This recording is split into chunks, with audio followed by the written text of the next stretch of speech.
Hello and welcome to another episode of On the Sofa. My name is Rachel Onikosi and I am with the lovely Collet Hunter. How are you, Collet? I'm wonderful. Fantastic. Pleased to be here. I'm glad to have you. How's COVID been treating you? Actually, I took my vaccine yesterday. You did? How did that go? I'm still here. How do you feel? Great. Fantastic. You know that you are one of my first persons to come on the sofa to speak to me about the amazing things you've been doing in the community. Just for the record, I need to ensure that viewers understand that, some years ago you lost your son, James Ross Hunter, and as a result of that you then set up the James Ross Hunter Foundation, and since then you've been working with schools and with the police to really try to help reduce violent crime and youth crime and knife crime, and try and explain to the youth and work with the youth and tell them there's a better way. So you've done some amazing things, but I want you to tell the viewers who you are and what you do. I started this organization when I lost my son James to knife crime here in London. I actually started it before his funeral because of the fact that there were so many people coming up to me to say things about who he was as a person. And I said to myself, well, I knew that at some point, I would have to connect with everyone, and I wanted to do it on a positive level. So I started this organization based at TNG Youth Center. And from here, I managed to interact with many people from the communities. As a matter of fact, the director of the youth center at the time asked me, what can he do for James? Because he was also a member of the youth center there. And I said to him, all I need is 2 days of each, within the year, whether, I lost him springtime, Easter time. Yes. And his birthday was our Christmas baby. So yes. I said a December slot would be, something that I would really appreciate. So from then on, I started to bring different organizations on these days together. I get young people who is a chef, they come and cook, individuals who can perform, who can sing. It just so happened that every time I have an event, I just happen to meet someone who want to contribute. Just random people, stranger, just by having a conversation, they say, yes, I'll turn up. Fantastic. So I've been very, inspired by the people that I've met along this journey. Going into school with the police, doing workshop. The workshop actually started from my journey, waking up each day, going through each day, and by documenting how I feel, I managed to generate this workshop that I'm now taking into school, talking about emotions, getting through each, whatever scenario that anyone is going to, whether it's a child, a parent, a teacher. I managed to filter this into the schools along with the police. Yeah. So. And just to make it clear for those that will watch this interview, the manner in which James was taken away from us, can you, without going into too much detail, just kind of describe the situation that occurred which led to his passing? He was a child that the shoes would go up, the doorbell would ring, the jacket will come in, the jeans, pants. I'd be like, James, your shoes, you go. He said, Mom, I wish some of my friends have a mom like you, and they sometimes do something naughty, but that don't make them a bad person, And then, I was talking about taking people back to school with him, and I saw him once get in a car with this older lady, and I didn't say anything until he came. I said, what? I saw you get. He said, yes, Mom, that's my friend's mom.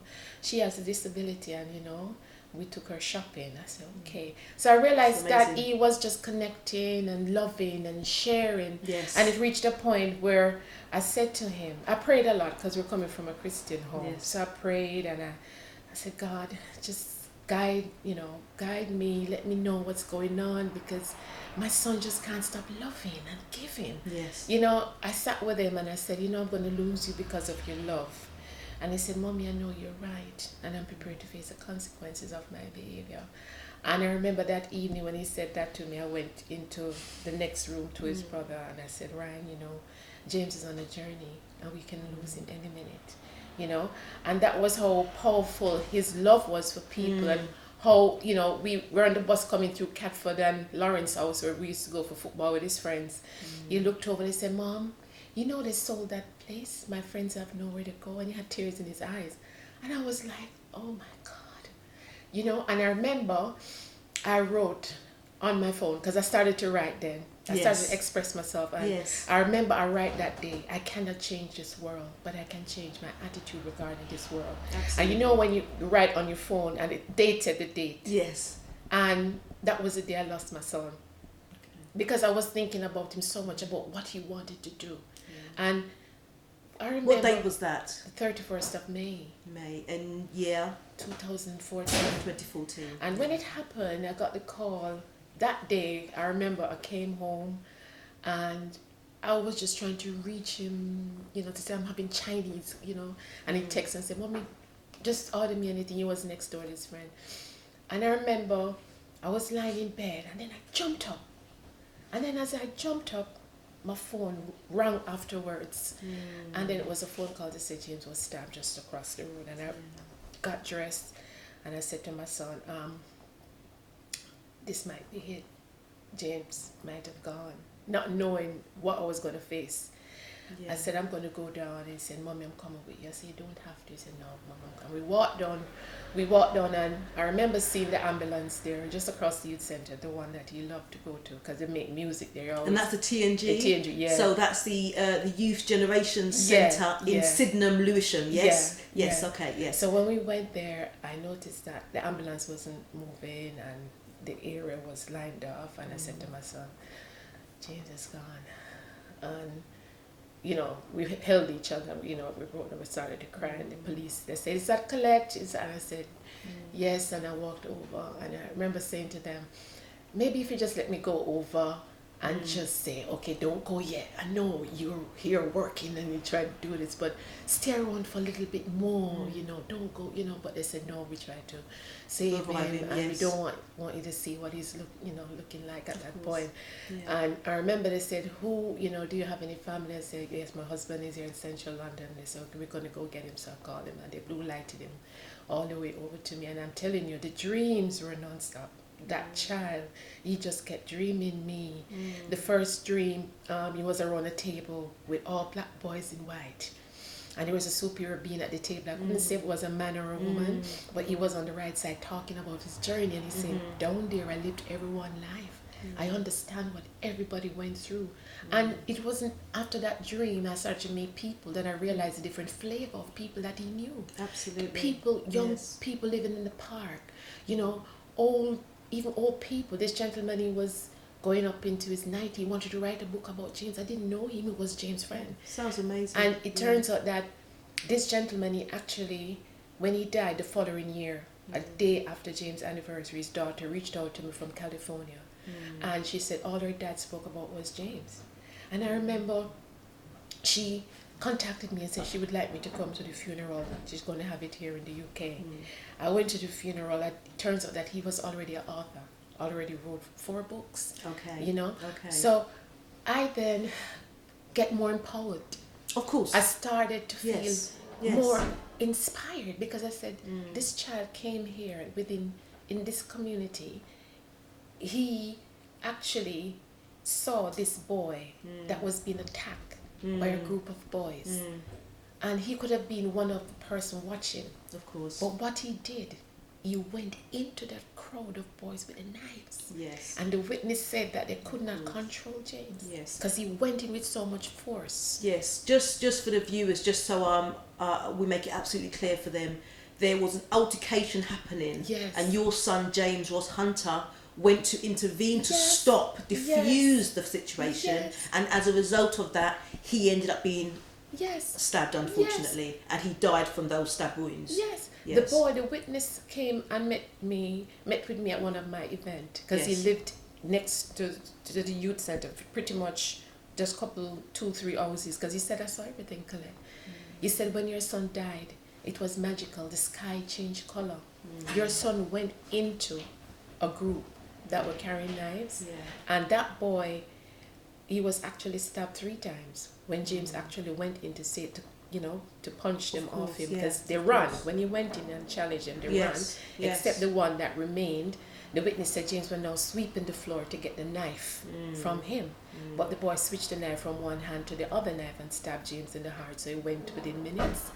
But the ironic thing about this situation is that even when this happened and young people in the community, they talk about snitching, they talk about all kind of scenario where you don't want to talk and give information. But we had so many people, the police had so many people wanted to come and talk. But this main witness, he was the one who actually he said, Colette, I saw everything that happened. That boy's now a father, And he was the guy that testified against the perpetrators? The one that James saved, he wouldn't talk. He would not talk. And when he finally spoke, the police had all the records from that day, so they used that record to instigate what happened. And when he finally spoke, he said, I was on the ground kicking for my life, and James came over and punched them off me, and they butchered him. And the judge said, who had the knife? And he wouldn't say who had the knife. All he said, there were knives everywhere around me. But what actually get me through some of this, Rachel, is not just the dreams that I've had, but things that manifested. Because I had to go through a series of trying to get my mom to come over from the Caribbean, and they turned her visa down. So I had to contest it. I think it was Jim Dowdy. Jim Dowdy, MP, member of Lucian West, I believe. He was very inspirational on my journey, because I wrote to him, and he wrote the British High Commissioner in Jamaica, and that's how she got the visa to overturn, because I had to keep changing the date of the funeral to get her to come over, because she was the one who delivered James, so she had to be here for his funeral. And just to say this, something say for her to bring, tell her to bring all the books over from Jamaica with his drawings, because with the charity I was always using his pictures to make postcards. And in his drawing, the last 3 days, he drew the date that he died here in the UK. 5 years ago, he put on one page, and the next page, he drew the boy with the knife in the same hand. He smeared the knife, he drew drops of blood coming from the knife, and he wrote 3 wishes for all the evil things on earth to be dead in that drawing. And that drawing was about when he was 11, but we found it the exact moment that he died. 5 years later, we came here 2009, he died 2014, and the same hand was the knife that the witness said when he held it up, blood was on that knife. And in the drawing was a dragon, and to me, that dragon to me, if he had, with the force that he went in to save that boy, if he had taken that knife from that boy, maybe he would have taken a knife, and maybe that dragon would have won. Maybe to me, that dragon is evil, but God take him out as a peacemaker. Blessed are the peacemaker, they shall be called the children of God. Just again to clarify, justice has been served. Tell me about the sentence that perpetrators received out of this incident. The one that actually stabbed James, he got life, 16 years. The other ones that were there, because they weren't on the spot when James got stabbed, they got 5 years. The other boy that planned the attack on this young man, even though he was not there, the judge gave him 4 or 5 years, because he planned the attack on the boy that James saved, because apparently they had an altercation 2 weeks prior to that incident, and he texted his friend. The police did a great job, because they managed to track all the text messages to show him communicating with his friends to say they're going to go look for that boy that day. So 5 arrests, 5 charges and 5 convictions. But one of got different the life. degrees, and one got the life because he actually obviously was the person that stabbed your son.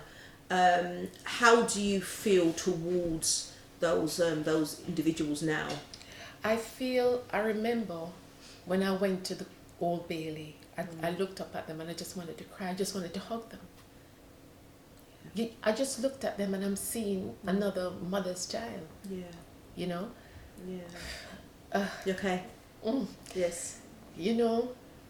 And then I watched the CCTV footage of the whole scenario, and the police showing them coming to the scene. And even after the boy stabbed James, the police had CCTV footage showing the boy on the bus, hiding from the siren. They're sitting separately till the siren passed.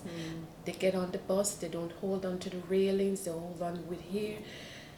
And when I heard the siren, I'm like, oh my God, that's the ambulance going to save my son. And I saw the boy showing his friend how he stabbed James in his heart, and he was laughing, he was doing, he was ha ha. And I remember, I thought I was going to faint, and I looked up at the Old Bailey, the lights were like there, and it's like I hear a voice of be still and know that I'm God. Like something just stopped me from passing out, because when I saw that part of it, Yeah, it must be so painful. it was, you know, it was shocking. Yeah. It was shocking, and I did write a letter of forgiveness, and I remember the media, they wanted to publicize it. I said no, this is between me, my heart, Absolutely. and who I am. Absolutely. Yeah. I just want to forgive them. Yeah. I would like to know, Colette, you know, you've been a heavy campaigner against youth violence, knife crime over the years, since obviously 2014 to now. How do you stay so strong? My faith carried me, and the relationship I had with my son is a reminder. Yeah. And just staying motivated and knowing that's everything that I'm doing is what he would have wanted, based on his dreams from his friends. Of course. His friends, they call me Mom. James came in my vision last night. He was laughing, and he says there's girls up there too. So get all these little things, It's so hard to explain, but I get so much knowing that individual will say yes, and James came to my dream last night and said he liked what you're doing, and another one said I was really talking to my mom about him last night, and he came into my dream and said I heard you talking about me, and I'm okay. Amazing. So just by going into these classroom, doing these workshops, and these children coming up to me and say thank you for coming here today. Of course, yeah. It's making that difference, isn't it? It's such a to their difference. lives. Yeah. And even individuals who have actually lost loved one to knife crime, they said this little girl, she was about 9. I remember when I finished the workshop, the teacher brought her over and said she wanted to ask you something, and she said, I just wanted to know, did they call the boys that did this to James? And I said yes. And she said, I lost my brother last year too. And I said, did they call the boys? And she said yes. And I said, high five. And she jumped up. Brilliant. So I switched it to their little moments. And after each workshop I give everybody a daisy pin, one of my daisy pin. Yes, let's have a look at your daisy pin. My daisy what does pin. this stand for then, Colette? What is a daisy pin? What for? Creating awareness, visuality for knife crime, Yes. letting people know that it exists, letting people know I wish I knew about this when I came here, letting them know that we talk about this in our home. When each moment, it wasn't happening that much back in my days. Yes. But when it happened, I always said to James and my son, I can't imagine what that home is going through. But then I walk into the community, but I don't see anything visually like sensitizing people so they can talk about it. Yeah. I want to ask you about whether you think that things have changed on the political spectrum to reduce knife crime and youth violence. What's your opinion around that? For it to be changed, we have to connect with each other one-to-one. It's not something that is going to go away. It is something that is always lingering. If you think about it, if someone hurts you, what are you going to reach for? A knife. I've spoken to 8 years old who have been carrying knives to school. On question why, I've been bullied. I don't like that person. People looking at it as an escape route, and the people is looking at it as an escape way. It's not something that's going to go away overnight. We have to tap into our young people, tap into their sensuality, let them know, sensitize them. The work that the Mayor of London, Sadiq Khan, does, and the Youth Violence Task Force, the whole idea around that is to see what policy they can put in place and protocols put in place to reduce knife crime. Do you think any of that is having an impact, from your opinion? Is it in school?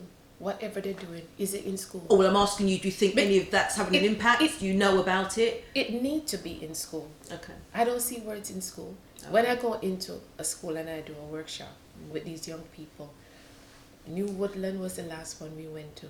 And this is a school where there's a lot of mental health issues. Yeah. I mean, I was warned by the headmistress. She said, these kids, they may swear at you. They may walk away. They may shout at you. They may just get up and leave. When I finished the workshop, she came over and she hugged me. She said, Colette, no one moved. No one moved. We need to get into school. We need to put this as a part of the school what they do on a daily Part of the basis. curriculum, yeah. Yes, we need to do it. They need to have this where you come one-to-one, talk about it, make it be, if it's even a 1 a year thing or every quarterly thing, you need to tap into these kids' subconscious mind, let them be more aware of it. What message would you have for mothers or parents that have lost their child in a similar to where you lost James? What kind of strength could you provide them through this interview? What would you say to them? I would say to them that you're not alone. Even though you might shut yourself off and you might not be the type of person that want to come out and talk about it, you're not alone. And the fact that you lost a child means that other mothers cry for you as well. So you might be feeling isolated. That is understandable. Of course. But one thing is for sure, connect with anything that's positive. Stay motivated. Don't give up. Whatever your passion is, whatever your dream is, just believe in it and just keep doing what makes you feel good. Absolutely. And no 2 day will ever be the same. You are also an author, which I didn't know about. So can I see your book, please, Colette? Oh, Lordy. Yes. You kept this a secret from me. I thought you knew. I didn't know. This is 5 years later, memoirs from a mother's diary, Collet Hunter. Just so the viewers can see that. Tell me, when did you start writing this book and how have things been since then? You know, I've started to write this book. I got into it more when I lost James. I said to myself, I'm going to write a book so that any mother, any young person need to feel motivated, need to feel uplifted, know it's coming from just a simple mother who loved her child. Brilliant. And that's all it is. Yes. Each page is something that you will find there for you. Excellent. Thank you. I'm definitely going to buy one of your books. You need to let me know where to find it. And I would also recommend that Collet Hunter's book is purchased by people that are interested in her journey, what she's about, and how she's trying to change young people's lives and deter them from a life of crime, or certainly violent crime. Colette, what's next for the James Hunter Foundation? I'm currently involved with the police doing virtual workshops online. Of course you are, yes. I've been very busy during COVID. I've been, virtually connecting with people. It sounds really good, and I really want people to know how to find out more about you beyond your book. So if people are interested in speaking to Colette directly or wanting to volunteer and find out what she's been doing and what keeps her so strong, then please go to www.jamesrosshunteryouthsupport.org. That's www.jamesrosshunteryouthsupport.org. This poster, every year we actually get a poster that we use to show what we're doing for visuality as we lobbying all the communities here. This was a winning poster from Sagil High School, and it shows that doesn't matter the size, the ages, you can be arrested for carrying a knife if you're over 10 years old. We don't need any knife on it, please, guys. Just a colorful message, because what we hope, for whoever, the winning poster come from, we try to put it in your community, in your bus stop. So we try to motivate the kids and say, oh, mommy, look, that's my poster on our local bus stop. But it's all about funding. So if you can help us to get this out there, guys, please. We've been doing this for 7 years. And people ask me, how do you do this without money? I said, you don't see who walking beside me? He provides for me. So, but yes. Difficult time since 2014, but you have done some amazing work in the community. I know that obviously the T&G Centre in Sydenham, and I know the work you've been doing in school, so I just want to say a big thank you from OntheSofa. So please, let's carry on the conversation. And before you go, for the daisy pins, for those of you who want to contribute to the daisy pin, you can get them at the Sainsbury Lee Green Supermarket and also Sainsbury Dog Kennel Hill in East Dulwich. So they have a box with James' picture and a whole ton of daisy pins, so you can. Okay, Lee Green's in the Lewisham Borough. Yeah. And then you've got one in East Dulwich. Okay. Yeah, so you can get your daisy pin there. Brilliant. All right, well, thank you very much. You're welcome. You're welcome.